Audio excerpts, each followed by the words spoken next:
My friend, as a man, as a dad, as a husband, what kind of tears are you planning to cry? What kind of tears are you planning for yourself? Funny question, right? Let me tell you a small story.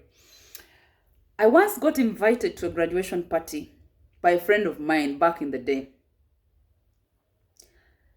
This friend, I did not know until that point that had only grown up with his mother.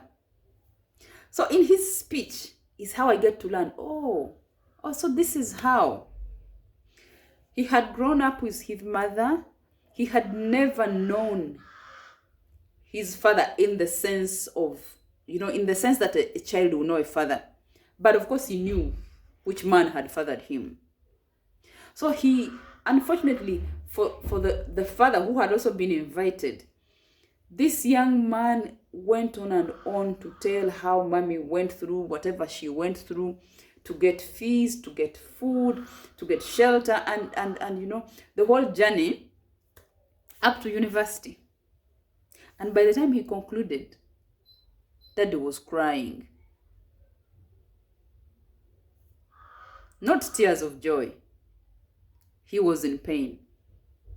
But I've also seen other men cry. I know a man who in his lifetime has made children with over 3 women, those that we know,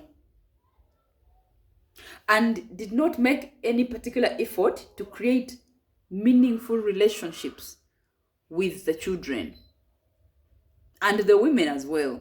So as they grew, they went to start their own independent lives and make their own families. And now he's an old, ailing man. He is lonely. I saw him with these my eyes shed tears.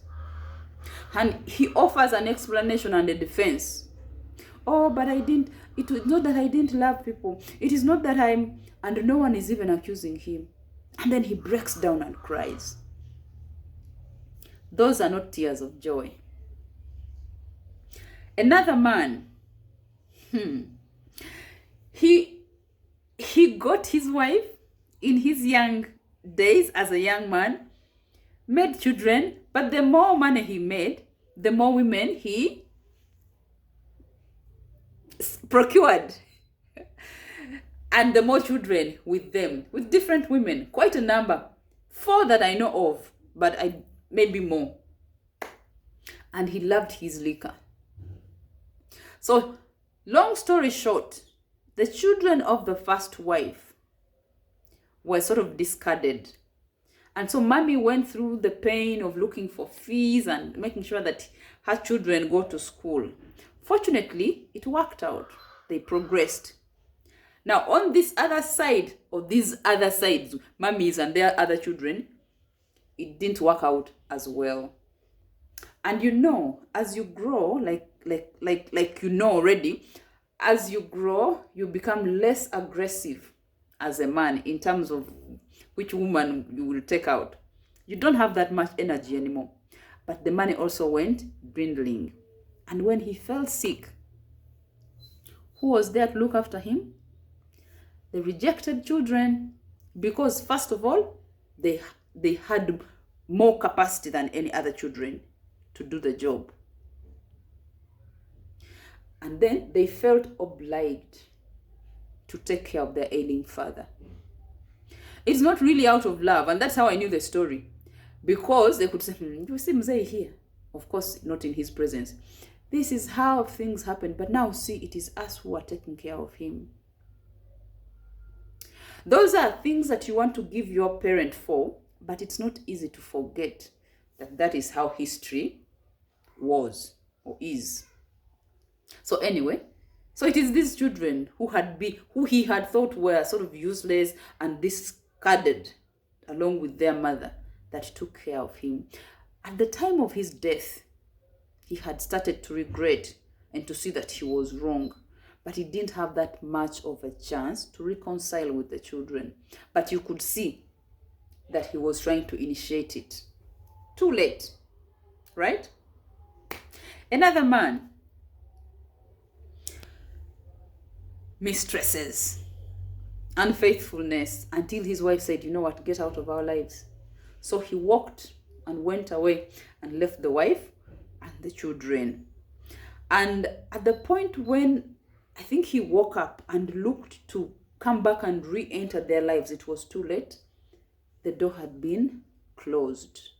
He's now an old man. He was not able to create another family. He is a lonely man. He's crying. Again, not tears of joy. The last category of men that I have seen has been men who cry because they're excited, because they can't contain the joy. Their children have hit key milestones in their lives. They're sharing in the glory of the miracles that God has done for them. And they cry tears of joy. And their children and grandchildren are all over them. And their wives are so happy. It's a family that is happy. It's all crying. What is your choice? How are you conducting your business now as a man, as a dad, as a husband? There is a finish line ahead of you. There is a time when going out will stop making sense.